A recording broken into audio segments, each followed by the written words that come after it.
Então, já está gravando. Meu nome é Rafaela, sou atual diretora de RH da Sociedade de Geofísica Aplicada. Agradeço a presença da Mariana Bandeira, nossa palestrante do nosso terceiro Café Geofísico em Casa de 2021, com o tema Inversão de dados magnéticos aplicados na mineração. A Mariana ela é engenheira geóloga formada em 2018 pela Universidade Federal de Ouro Preto, mestre em Geologia Econômica Aplicada pela UFMG em 2021, ex-membro da SGA de 2016 a 2018, possui experiência em interpolação geofísica e inversão magnética aplicada à exploração mineral, atuou 2 anos em espeleologia no licenciamento ambiental, atualmente é trainee da Auro Minerals, na área de geologia de exploração, atuando na prospecção de ouro.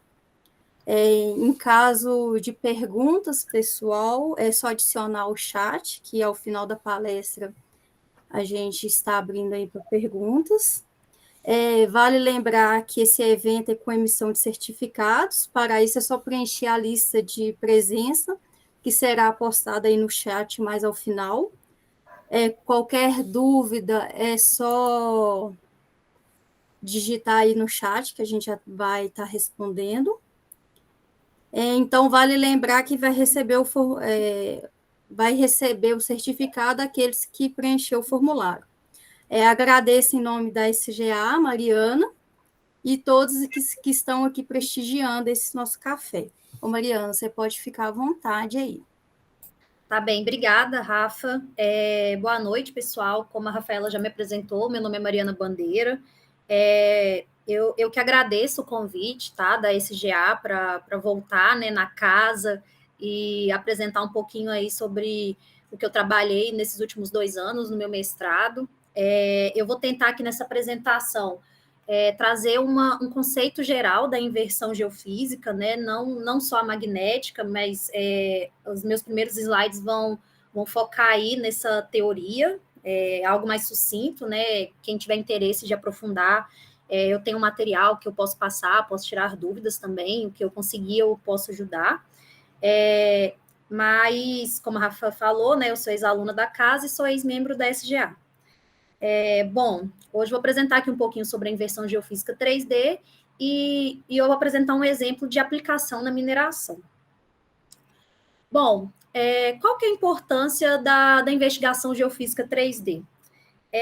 Hoje, né, a gente tem aí a tendência nas próximas décadas que os nossos depósitos eles sejam cada vez mais difíceis de serem encontrados, né? Porque, vamos dizer assim, os depósitos minerais mais fáceis já estão sendo encontrados ou já foram encontrados. Então, a gente tem uma tendência a ter mais dificuldade de se encontrar os depósitos minerais. E, nesse contexto, uma investigação em subsuperfície nos vem muito a calhar, né? E a geofísica tem inúmeras vantagens, né? É uma ferramenta extremamente importante aí, porque ela é uma ferramenta relativamente barata, não invasiva, e se você for comparar os custos da geofísica com outras formas de investigação em subsuperfície, a geofísica vai ser mais barata. Então, a gente tem uma ferramenta importantíssima aí, né? E que nos dá, assim, a gente tem vários exemplos na literatura, exemplos de empresa, que a geofísica dá uma boa resposta quando aplicado do método correto, né? Da maneira correta, com os parâmetros corretos. A gente tem uma boa resposta de corpos mineralizados. Bom, minha apresentação aí ela vai ser dividida. Primeiramente, eu vou falar e vou dar uma breve introdução. Em seguida, introduzir aí alguns termos, algumas equações da teoria da inversão 3D. Posteriormente, vou tratar de um estudo de caso, que no caso aqui é sobre o depósito de ouro orogênico Cuiabá, que é a área do meu mestrado, né? Então, eu vou trazer um pouquinho aí do que foi feito lá. E, por fim, a conclusão. Bom, o conhecimento de um depósito mineral ele é fundamental para a sua exploração, né? É claro, né? para conseguir explorar uma área da maneira mais eficaz, né, vamos dizer assim, otimizar o nosso processo de exploração mineral, quanto mais conhecimento você tem desse depósito, seja ele estrutural, seja ele controle mineralógico, enfim, tudo que você conseguir agregar de conhecimento ao depósito vai ser extremamente fundamental para o sucesso da sua exploração. E aí, nesse contexto, a gente vem aí com a geofísica, né, que é uma ferramenta muito poderosa na definição desses critérios de exploração. E dentro da geofísica, nós temos aí a inversão geofísica 3D, que ela vai ser super importante também na descoberta de novos corpos de minério em profundidade e também no aumento da vida útil de depósitos já existentes. Então, a gente conhecendo muito bem a geologia do nosso depósito, a gente consegue aplicar a geofísica também para a extensão da vida útil desse depósito. Então, nesse contexto, hoje a apresentação ela vai ser focada aqui, né, na inversão geofísica 3D. Só alguns conceitos, né? Como eu imaginei que às vezes poderia ter alguém que ainda não fez geofísica, né? Eu vou partir aqui dessa figura, que quem já fez geofísica com a Maria Silvia conhece ela, né? Assim, conhece pelo menos os termos que estão nessa figura, que ele vai sintetizar o que é um levantamento geofísico, né? O levantamento geofísico ele vai consistir no input, que aí esse input ele é uma fonte de energia que ela pode ser natural, como é o caso da gravimetria, da magnetometria, ou ela pode ser artificial, no caso de métodos como a sísmica, os métodos elétricos, eletromagnéticos. A Terra, no caso, ela é um grande filtro, né? Qual que é a importância aí, né? A gente, ao imputar essa energia, a gente espera que ela, ao passar por nossas rochas, né, pelas nossas camadas rochosas, a gente tenha uma resposta das propriedades físicas dessas rochas, desses minerais. Então, a Terra se comporta como um modelo e ela é caracterizada aí por distribuições tridimensionais das propriedades físicas. E, por fim, nós temos o output, né, que aí vai ser a distribuição do nosso campo, né? Esse output, quando a gente decide fazer um levantamento geofísico, a gente espera que a gente tenha um resultado satisfatório aqui, né? A gente espera ter uma distribuição de campo satisfatória que a gente consiga interpretar. Só que aqui a gente tem alguns problemas, né?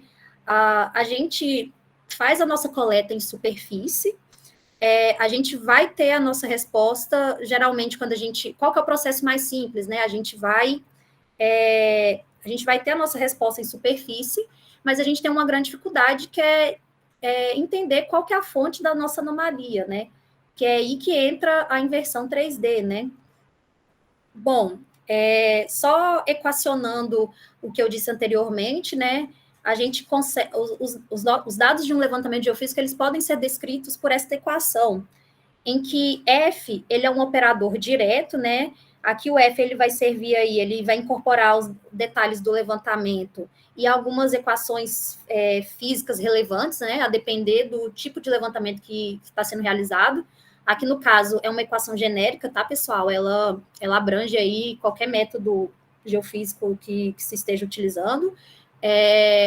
Mas aqui o M, no caso, vai ser a propriedade física da qual você está esperando a resposta, né? No caso da magnetometria, a susceptibilidade magnética, no caso da gravimetria, a gravidade, né? O D são os dados de campo e o N é o nosso ruído, né? Que a gente bem sabe, né? Que todo levantamento ele vai ter um ruído, né? Seja ele um ruído de levantamento ou um ruído natural, né? A gente sempre vai ter um ruído atribuído e a gente precisa considerar ele na hora de fazer as nossas interpretações. Bem, outra figura aqui que é muito conhecida aí na geofísica, né? Quando a gente realiza um levantamento, né? Que foi o que eu disse aí anteriormente, a gente faz a coleta em superfície, só que a gente faz uma coleta em superfície de um dado que essa fonte ela está em profundidade, né? Ela está distribuída aqui em profundidade na Terra.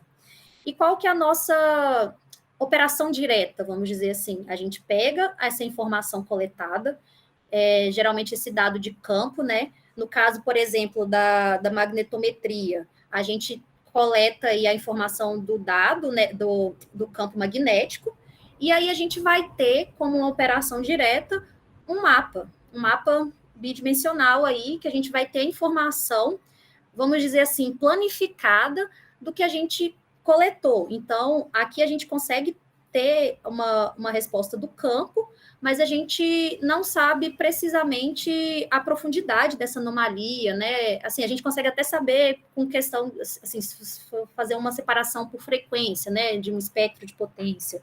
Mas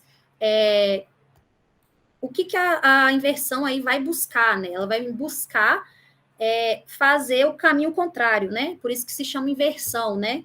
A gente tem aí a nossa informação do campo, no caso da magnetometria, a gente vai ter informação do nosso campo magnético e a gente busca descobrir como que é a distribuição de susceptibilidade magnética em subsuperfície. E aqui é importante diferenciar as duas coisas, né? Às vezes há uma confusão, né? A gente coleta a informação do campo e a gente busca com a inversão a resposta, a distribuição da suscetibilidade, que aí sim é a propriedade física, né, dessas rochas. Então, a gente aqui, isso aqui representaria, né, a nossa inversão. Só que aqui a gente tem um problema, que aqui eu já vou introduzir um conceito aí da inversão. Quando a gente tem esse dado, um conjunto de dados, ele pode ter múltiplas respostas, né, múltiplas combinações em subsuperfície, para nos dar uma resposta. E aí a gente, e por isso a inversão é considerada um problema não único, né? A gente tem o problema da não unicidade da inversão geofísica, que justamente está relacionada a essa grande variabilidade assim, a configuração estatística, né, desses dados combinados em subsuperfície para nos dar uma resposta. Mas isso aqui a gente vai ver como que é, vamos dizer assim, driblado mais à frente. Por isso que é importante, né, um bom conhecimento do depósito, que aqui, né, para tentar resolver esse problema da não unicidade, a gente pode utilizar vínculos, né, por exemplo, furos de sondagem que já existam na área, informações de outros tipos de levantamento, geofísicos ou não, resultados analíticos. Então, é interessante saber que a inversão é uma ótima ferramenta, mas que também é interessante a gente ter outras informações para guiar nas interpretações, né? Bem, a inversão, ela vai utilizar a seguinte relação. Aqui eu coloquei do campo magnético, mas aqui, se você substituir o B por qualquer outra letra, né, que represente outro campo, essa equação também ela é bem genérica, né? Aqui, no caso, o B vai ser a informação de campo, né, que é o que a gente coleta lá, né, com o nosso magnetômetro, com gravímetro, enfim. O G, ele representa a matriz de sensibilidade. O que é essa matriz de sensibilidade? Eu vou ilustrar mais à frente, mas ela basicamente vai pegar o meu dado que foi coletado em superfície e localizar ele no espaço. Então, essa matriz é uma matriz de localização do dado, né, de distribuição do meu dado. E M é a propriedade física a ser recuperada com a inversão. Bom, aqui só dando uma ilustrada, né? Isso daqui é um mesh, né? É um mesh que eu utilizei no meu mestrado, né? Eu vou falar um pouquinho melhor mais à frente, mas aqui nós temos aqui, o que é o B aqui, né? O B ele vai representar justamente essa informação coletada em superfície, né? Aqui cada bolinha dessa representa um B. Então, aqui a gente vai ter a malha, né, essa malha desses dados, ela vai depender aí dos parâmetros do levantamento, né, para você definir qual que é o distanciamento do seu grid, né, o tamanho do seu grid. Esse mesh aqui, eles são vários cubos, que eles, geralmente também, o tamanho desses cubos, ele vai depender do tamanho do seu grid. Então, as coisas se relacionam, né? A gente aprende que para fazer um grid, o tamanho do grid vai depender da altura do voo, né? Geralmente é 1/5 da altura do voo. E os cubos aqui que a gente utiliza nesse mesh da inversão também vão depender disso, né? Porque o que a gente faz na inversão? A gente discretiza a Terra em cubos, e aqui nesse slide eu explico um pouco melhor, em que cada cubo desse, ele vai ter um valor da propriedade física atribuído, que é o que representa esse G, ele vai representar a localização de cada cubo desse, relacionado ao meu dado de superfície, e o M é o valor da propriedade física que vai ser atribuída a cada um. Bem, aqui só apresentando para vocês aí a equação, né, da geral da inversão geofísica. Eu omiti aqui alguns cálculos, algumas coisas, mas assim, essa teoria ela é muito bem explicada no tutorial do Oldenburg, de 1998, do qual eu me baseio muito aqui na apresentação. Ele é muito interessante para quem está começando, né, na inversão, realmente é um tutorial, né, mostrando passo a passo o desenvolvimento de todas as equações, mas aqui, para não estender muito, né, e também não ficar muito complicado, e não era o objetivo da apresentação, eu trouxe a equação já pronta, né? O que diz essa equação para nós, né? φm vai ser igual a um φd mais um beta φm. Bom, aqui, o φm, a gente vai ter que ele eu falei que eu não tinha muita prática com a caneta, mas o FIEM aqui ele vai estar relacionado com a física do negócio, né? Que aí o M ele representa aí a propriedade física e o nosso FIEM nada mais é que a nossa função objetivo do modelo. Então, essa parte da equação ela fica responsável com a parte física, né? Com a física do negócio, né? É simplesmente pegar o meu dado de superfície e distribuir em subsuperfície. Bom, mas a gente sabe que no mundo real, né, não é só a física que vai controlar as coisas, né? A gente precisa que nosso modelo seja geológico também. Então, aí que entra o nosso FID. Que o nosso FID aqui, ele é o nosso misfit. E o que seria um misfit? Ai, gente, não vou escrever, desculpa. Mas aqui o FID dele seria a geologia, né? O que é o nosso misfit? É o desajuste dos nossos dados, né? O que seria esse desajuste? É o quanto nossos dados eles podem se ajustar ao modelo de modo que ele fique geologicamente combinado com a física. Então, a gente tem aí esse termo da equação para equilibrar com o FIEM, né? Com a física. Bom, mas se eu tiver só os dois termos na minha equação, eu posso ter dois problemas.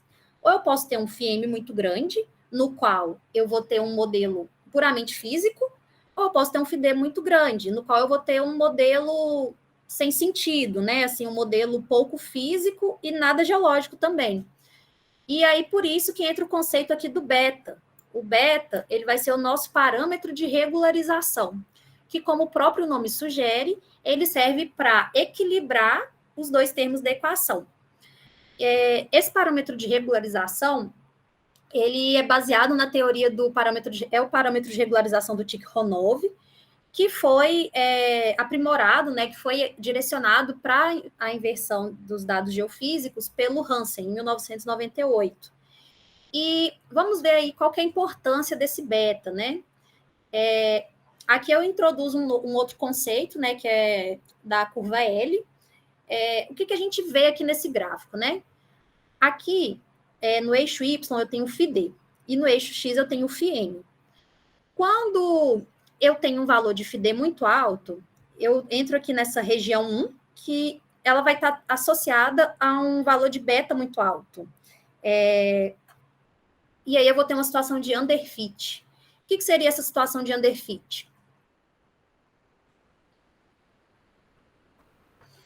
É a situação que eu descrevi anteriormente. É um modelo pouco geológico e pouco físico, né? Então, é um modelo que a gente não está querendo, né, com a nossa inversão. A gente quer algo que a gente consiga interpretar a física e a geologia bem combinados.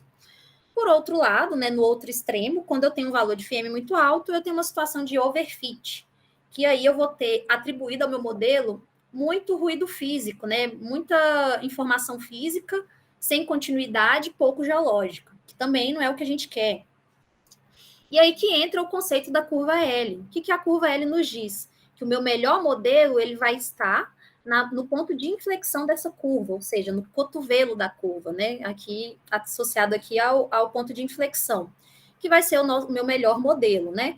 No caso, é um ponto da curva em que o beta ele é suficientemente grande para equilibrar o meu valor de FID e o meu valor de FIM. Bom, consegui introduzir aqui um pouco sobre a inversão, né? Como eu disse anteriormente, é um pouco denso mesmo, é muito conceito, mas tem muito material interessante aí, quem tiver interesse, depois a gente pode conversar. E agora eu vou começar com um estudo de caso, né? Apresentando aí parte dos resultados do meu artigo, que ele é intitulado aí Assinatura Magnética do Depósito de Classe Mundial Arqueano de ouro, né, Cuiabá, no quadrilátero ferrífero. Bem, só trazendo aí um pouquinho do contexto geológico, a mina de Cuiabá, ela fica localizada a norte do quadrilátero ferrífero, ela é um depósito de classe mundial, né, e até por isso é um depósito muito conhecido, muito estudado, né, só que é um depósito poucamente estudado na parte geofísica, né, então o desafio do trabalho de mestrado era justamente tentar entender essa assinatura geofísica do minério. Bom, as rochas mineralizadas no depósito Cuiabá, elas estão hospedadas aí na sequência metavulcano sedimentar do Greenstone Belt Rio das Velhas, né? Mais especificamente aí nas unidades do grupo Nova Lima, e a mineralização está associada à alteração hidrotermal dessas rochas. Bom, trazendo aqui um pouquinho um contexto geológico mais local, aqui eu trago o mapa do nível 11 do depósito, né? E lá no depósito Cuiabá, nós temos 3 estilos de mineralização principais, que eu vou explicar melhor aqui, né? Como eles se relacionam aqui com as rochas do depósito. Da base para o topo, nós temos a unidade máfica inferior, que ela vai estar relacionada aí com o estilo de mineralização 2, que são os veios de quartzo relacionados às zonas de cisalhamento, e também de sulfeto disseminado, os estilos 2 e 3, no caso, né? Que eles se encontram aqui no centro, né? Só para contextualizar, a mineralização ela é controlada por uma dobra em bainha, com plunge que varia de 30 a 12 graus, né? Então, conforme vai chegando em profundidade, esse mergulho ele vai diminuindo. Sobrepondo essa unidade máfica, nós temos a formação ferrífera bandada, que está representada aqui em magenta. Ela é uma formação ferrífera carbonato dominada, ou seja, né, as bandas ricas em ferro são ferrocarbonatos. E aí, aqui nesse caso, a gente vai ter o estilo de mineralização 1, que ele está associado aí com a substituição dessas bandas ricas em ferrocarbonatos por sulfetos, que no caso são aí a arsenopirita, pirrotita que é magnética, e a pirita, principalmente. Acima dessa sequência, aí a gente vai ter a unidade máfica superior, que também é mineralizada, e também está associada aí às zonas de shear, né, com os veios de quartzo carbonato sulfetados e sulfeto disseminado. Bem, já passando aí para os dados magnéticos que foram utilizados os dados magnéticos do levantamento do Rio das Velhas, de 1992, da CPRM, bloco 2. Aí aqui eu mostro a localização, né, a área ela foi cortada, né, desse levantamento. Pessoal, só para também contextualizar, o objetivo aqui hoje é mais mostrar a questão da inversão, mas o trabalho ele também teve algumas outras análises, né, que foram análises de descrição de lâmina, análises petrográficas, e de petrofísica de um furo de sondagem, que esse furo de sondagem ele está até representado aqui na imagem, né? Aqui no caso foi feita uma petrofísica nesse furo para estabelecer vínculos, né, na inversão, né? Mas, até por motivos de tempo, eu não trouxe essa informação aqui hoje. Mas, aqui nós temos o mapa, né, da intensidade magnética total, e a gente consegue observar aqui uma anomalia forte, né, relacionada aqui ao final do corpo mineralizado, né, aqui essa linha contínua, ela representa aí a projeção do corpo de minério em superfície, e aí a gente vê, né, uma anomalia forte aqui na continuidade desse corpo. Então, isso aqui foi a grande motivação, né, do trabalho, né, tentar identificar essa anomalia, se ela representaria, se ela estaria associada aí a uma possível continuidade do minério. Mas uma informação importante aqui dessa imagem, a gente consegue observar nela um forte sinal regional, né? Que esse sinal regional vai estar representado aí por esse gradiente, né? Aqui a gente vê um gradiente do nosso sinal. E quando a gente observa esse sinal regional, é importante que a gente subtraia essa informação para que a gente tenha, porque esse sinal regional ele pode mascarar anomalias menores na área. Então, quando você está trabalhando aí com um detalhe maior, essa informação ela pode atrapalhar. E aí, novamente, eu não vou tratar aqui como foi feito o processo de filtragem, mas o processo de filtragem foi feito a partir da metodologia de Matched Bandpass, que é uma metodologia aí de análise espectral, né, no qual são subtraídas algumas faixas de frequência do dado. E como resultado, aqui nós temos aí o mapa de campo total, né? Como deu para perceber, né? A gente eliminou aquele sinal regional e aqui a gente conseguiu identificar novas anomalias na região, né? A gente tem esse dipolo aqui que representa a anomalia mais forte da região, e nós temos anomalias intermediárias aqui, representadas aqui pela coloração amarela. Só que uma coisa importante, antes de prosseguir aí com a inversão, é a gente observar essa questão aqui da remanência do meu dado. O que é a remanência do meu dado, né? É esperado, né, quando você tem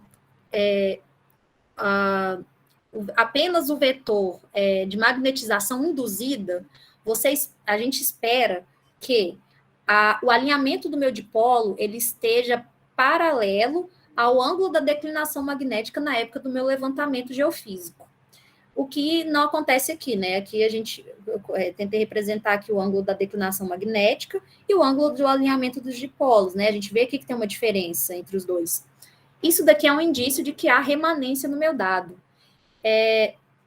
Então, aqui, quando isso é observado, a gente não deve, né, fazer uma inversão magnética simples. A gente deve fazer uma inversão do vetor magnético. E o que isso significa, né?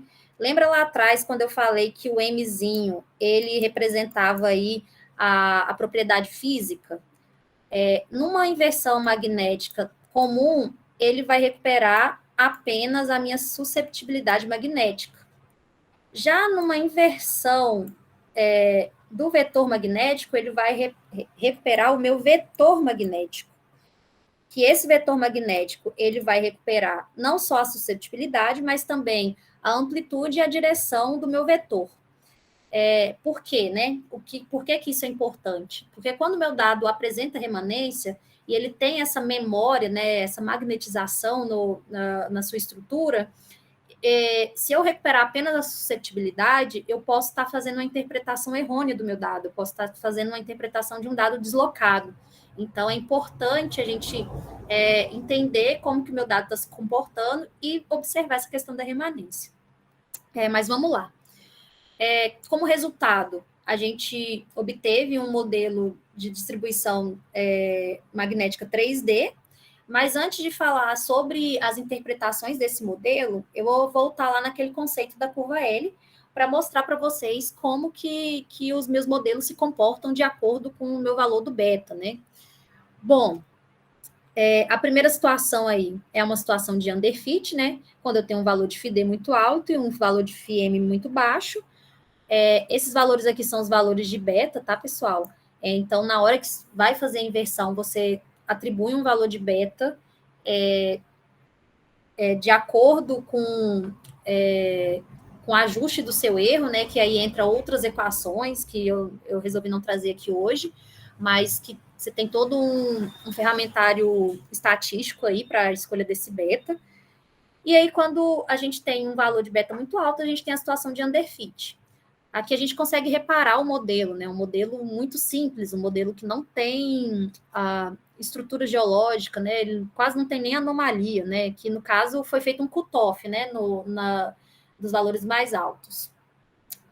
Por outro lado, quando a gente tem um beta muito baixo, a gente vai ter uma situação aí de overfit. Lembra que eu falei para vocês que na situação de overfit a gente vai ter muita informação física, mas pouco geológica? É o que a gente consegue ver aqui, né? A gente vê muitos pontinhos que eles estão simplesmente aí atrelados à física, né? A gente tem pouca continuidade, tirando esse corpinho aqui, a gente não tem continuidade. Então, isso aqui não é interessante para fazer uma interpretação geológica, né?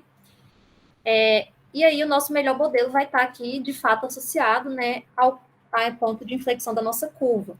Aí é que a gente consegue, comparando esse modelo com os demais, a gente consegue ver que a gente tem uma informação mais coesa, né, com a geologia, né, a gente tem aqui esses corpos que eles estão alinhados com aquele que a gente viu no mapa de campo de intensidade total.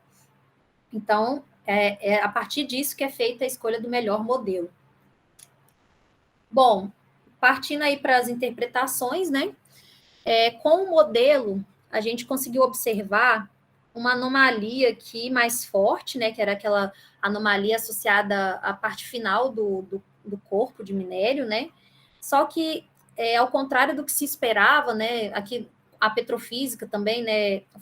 A petrofísica foi realizada nesse furo de sondagem, ela nos mostrou aí uma forte associação da pirrotita com a resposta magnética e com teores altos de ouro. Então, a gente esperava que essa anomalia ela fosse recuperada numa profundidade maior, mostrando uma possível continuidade no nosso corpo de minério. Mas aqui não ocorreu. Uma outra observação é que aquelas anomalias intermediárias, elas foram recuperadas a uma profundidade um pouco maior. E ambas anomalias, elas estão na região de hangwall do corpo de minério. Bom, aqui, né, só para contextualizar para vocês, é a projeção daquele corpo de minério que estava planificado naquela imagem do campo magnético total, de intensidade total, e a projeção do furo de sondagem que foi utilizado no estudo. Mas aqui foi feita a isosuperfície daquela anomalia mais alta. Uma possível interpretação dessa anomalia, né, já que ela não se correlaciona aqui com o minério, é que ela está relacionada aí às rochas, né, a sequência basáltica do grupo Nova Lima, que é descrito aqui a sudeste da área, ou que ela esteja associada a uma formação ferrífera bandada rica em magnetita, que também é descrita no depósito, mas que não é aquela mineralizada, né, que é a carbonato dominada. Bom, outro resultado interessante que são relacionados a essas anomalias intermediárias, né? Essas anomalias intermediárias, elas ocorrem aqui numa região da sequência vulcano-sedimentar, né? No hangwall do corpo de minério. E elas também, aqui, elas engordam, né? Aquele corpinho que está aqui associado ao início do furo de sondagem. Bom, quais são as possíveis explicações aí para essas anomalias, né? Elas estão, por estarem associadas aqui a essa sequência superior, né? A gente tem aqui que elas intersectaram aí um corpo de minério, o Viana, né? Que é um corpo explotado aí pela mina nos níveis 3 e 4, né? Só para atualizar vocês, a mina ela tem 23 níveis, a última informação que eu tive é que ela já estava no nível 23, então ele é um corpo de minério mais antigo, né? Que já foi explorado, mas que essas anomalias elas intersectaram esse corpo de minério. A mineralização nesse corpo, ela estava associada à sequência máfica, então a gente tem aí uma resposta de suscetibilidade associada a esse corpo, né? Mas é claro, né? Isso aqui é mineralizado? Não é? É realmente a continuidade? Isso aqui é preciso mais dados, né? Para poder correlacionar se isso indica uma continuidade ou não desse corpo. Bom, pessoal, eu quis trazer aí uma apresentação mais para focar na questão da inversão, né, para apresentar o método. E a principal conclusão é que a aplicação da inversão geofísica 3D, ela pode ser utilizada aí na vetorização de áreas de alto potencial para as mineralizações. E aqui eu trouxe o exemplo do meu trabalho de mestrado, mas eu até ia trazer outros exemplos, só que a apresentação estava ficando muito extensa. Tem um trabalho muito interessante aí, que é no quadrilátero também, ali na mina do Baú, né? Ali no Gandarela, que mostra que é feita a inversão de gravimetria. Então, os resultados são muito legais, porque ele mostra certinho assim, a correlação com a geologia, com os furos de sondagem, com a mineralização de ferro. Então, eu acho que assim, a gente precisa pensar, né, em tecnologias para investigação de novos depósitos minerais no futuro. E eu acredito que a geofísica, eu sou uma defensora da geofísica, e acredito que a geofísica é extremamente importante nesse novo passo, né, da mineração. Aqui as referências que eu utilizei na apresentação. Muito obrigada. Algumas dúvidas, abro para vocês agora.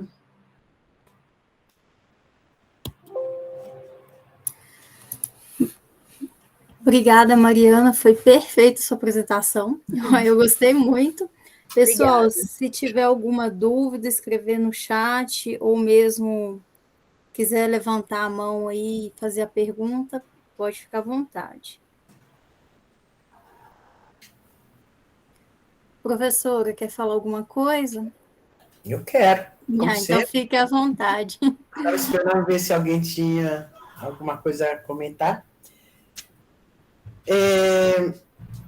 Mariana, eu gostei muito do trabalho. Foi seu mestrado, né? Isso. Não, parabéns. Foi um excelente trabalho. Você usou o MVI do Geosoft? Isso, exatamente. É muito interessante esse... Nós estamos agora com o Geosoft, né? Uhum. Com a SGA, nós conseguimos, acho que são 20 licenças, nós estamos trabalhando. Aí, de repente, não é mineralização o projeto, mas daria para fazer umas brincadeirinhas. Com certeza. Lá é bem interessante, cheio das falhas, né? É mais ligado à geotecnia, mas muito interessante mesmo. Parabéns, para isso que eu ia comentar. Obrigada. Mas eu estou disponível aí, se quiserem algum dia a gente fazer alguma inversão junto, né? Porque tem uns dados sintéticos aí da Geosoft que eles mostram o passo a passo, né, da inversão para quem ainda não fez, né? Eu acho que é interessante pegar e fazer para aprender mesmo, né?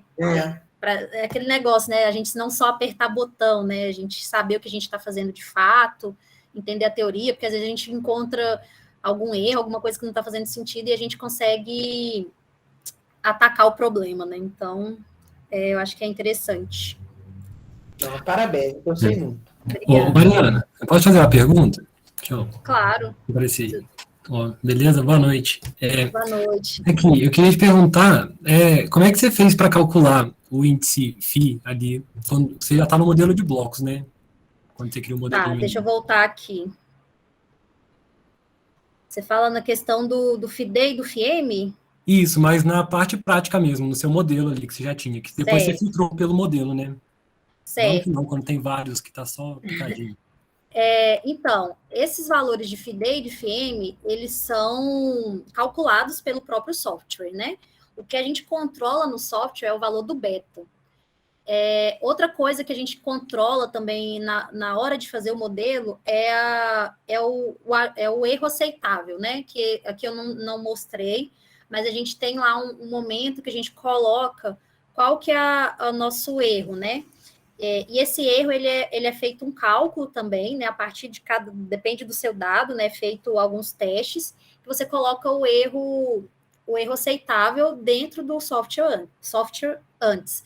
Só que a gente tem aí o valor do FIDE e do FIEM, que já é calculado a partir da equação, né? Que aí já é milhares de equações aí por trás disso tudo, porque esse FID, esse FIEM aqui está simplificado, né? Esse FID é uma equação gigantesca, esse FIEM é uma equação gigantesca. Então, esse cálculo ele é feito no software.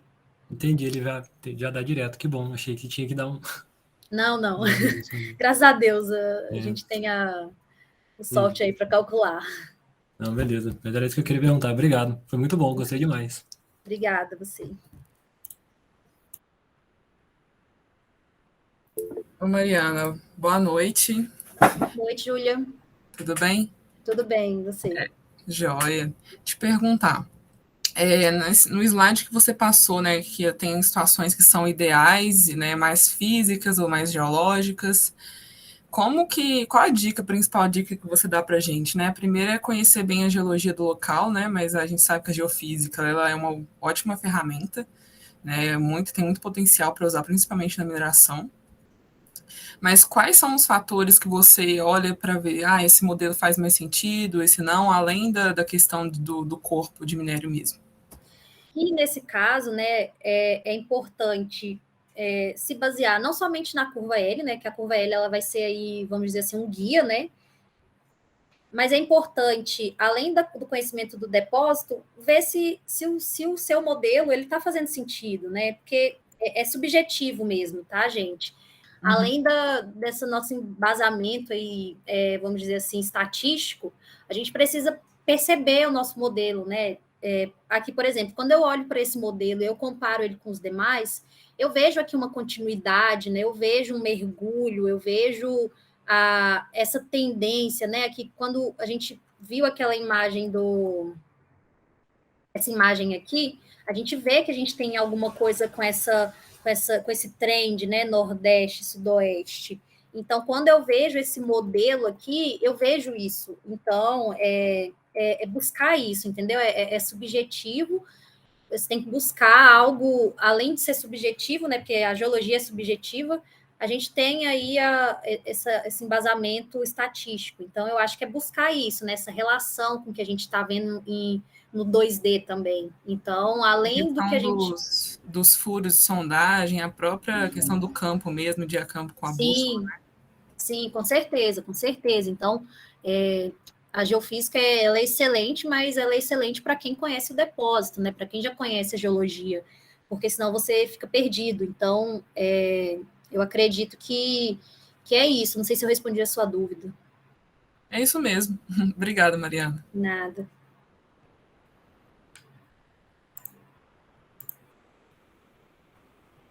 Mais alguma dúvida, pessoal? Mais alguma dúvida? No chat eu acompanhei aqui, não vi nenhuma dúvida. Se mais alguém quiser abrir o microfone e fazer a pergunta aí direto, pode ficar à vontade.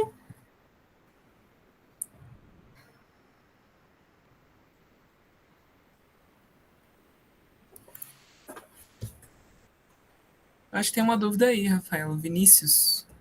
Sim. O Vinícius ele está te parabenizando pela apresentação, que foi muito bom.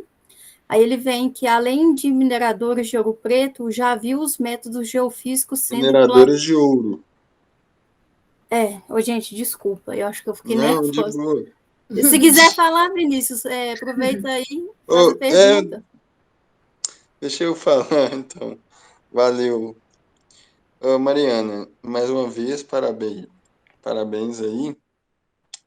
Obrigada.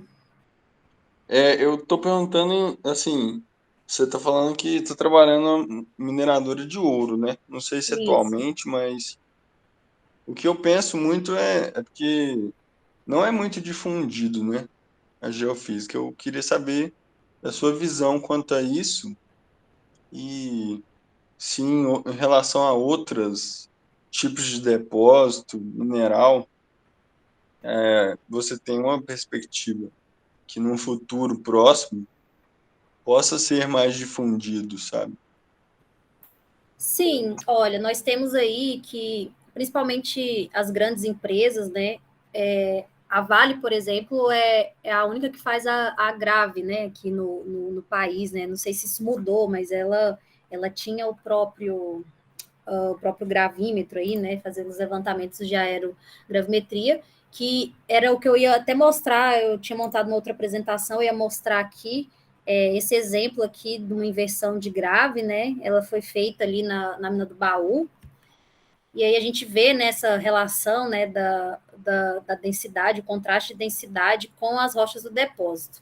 Mas, voltando aí para a questão da perspectiva, olha, eu acredito que a geofísica já está sendo mais difundida, já está sendo mais conhecida. Eu consigo ver vários projetos de exploração aí que usam a geofísica, né, que já tem dados de geofísica, e eu acho que a tendência é muito boa para a geofísica, sim. Como eu disse, né, a gente tem o que é fácil de se encontrar, já está sendo encontrado ou já foi encontrado. Então, a gente tem que avançar na tecnologia para encontrar novos depósitos, e a geofísica aí já está sendo reconhecida como um método muito importante, né? Então, eu vejo isso não só para o ouro, lá em Carajás, por exemplo, a gente tem muitos levantamentos, muito trabalho assim, eu falo dos científicos que é o que é divulgado, né? Mas acredito que dentro das empresas esses trabalhos da geofísica estão sendo bem desenvolvidos.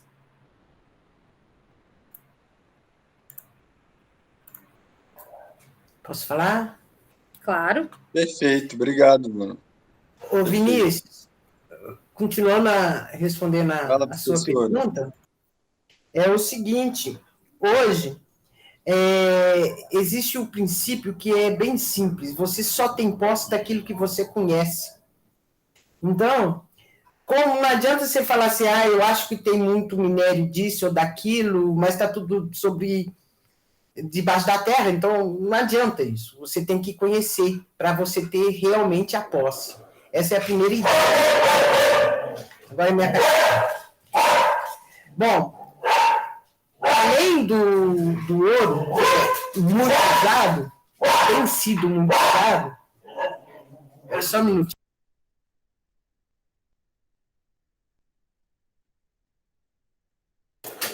Desculpa, aí começa foguete, o cachorro fica louco. Além do ouro, nós temos o minério de ferro, que a Vale usa muito. A gravimetria, ele tem... Foi até o doutorado do... esqueci o nome dele. Marco Braga, que ele usou gradiometria, né, que é a relação dos dois, o resultado é excelente. Isso nessa área mais de métodos potenciais, né? Se você considerar que as mineralizações basicamente estão relacionadas à geologia estrutural, que é o enriquecimento do minério, a magnetometria para isso é um método assim que eu tenho visto muita gente, porque eu falo muita gente, são até empresas pequenas que estão começando agora, eles já estão começando a pensar nisso. Por exemplo, se você tem um lineamento, uma estrutura, a magnetometria te mostra isso com muita tranquilidade. No norte de Minas, tem um pessoal mexendo lá com zinco, que quando você vê a anomalia geofísica, ela é norte e sul. O pessoal tem trabalhado na porção norte e sul. Na parte central, é um alto topográfico, então, mas a estrutura está lá. E agora que eles estão vendo. Dando outros exemplos. Água. Hoje, as empresas, principalmente de prefeitura e tudo mais, eles estão usando a eletroresistividade para achar água, usando a magnetometria para ver essas direções. Quando você entra na parte de gemas, genericamente, os pegmatitos dão respostas excelentes. Tem uma empresa, não vou lembrar o nome dela, que mexe com turmalina, eles fizeram um levantamento enorme na área eletromagnético. Então, a geofísica está... a exemplo do petróleo, né? Daqui a um tempo, isso já acontece, por exemplo, em alguns países, tipo a Austrália, que eles não chegam a fazer locação de um único furo sem antes ver a geofísica. Eu acho que a tendência agora está indo para essa direção mesmo. A geofísica ser realmente padronizada na pesquisa mineral. Eu nem cito os kimberlitos, que são tipicamente as respostas de kimberlito, você pode nem saber onde que você está, né? Mas se você vê um kimberlito, a resposta magnética de um kimberlito, é de cara. Agora, é outro papo o kimberlito ter diamante, mas achar kimberlito é fácil demais, muito fácil, extremamente fácil. E eu falo, até brinco isso, que na magnetometria você pode até não saber o que você está procurando em uma determinada área, mas se tiver lá, a mag te mostra. Porque geralmente as mineralizações elas estão relacionadas à geologia estrutural. E não tem um método melhor do que a magnetometria para ver isso. Ok?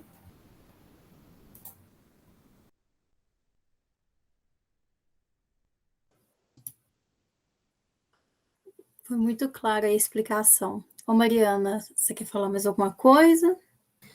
Não, só queria agradecer mesmo a presença de todos. Muito obrigada aí pelo pessoal que gostou da apresentação, né? Espero que vocês tenham entendido. Se tiver alguma dúvida, disponibilizo meu e-mail, estou ali acessível também no WhatsApp, a gente pode conversar mais um pouquinho sobre isso. E se algum dia a SGA quiser, né, fazer alguma inversão só para assim, trabalhar, né, fazer tipo um mini curso interno, a gente pode conversar sobre isso, estou à disposição. E é isso, gente. Obrigada.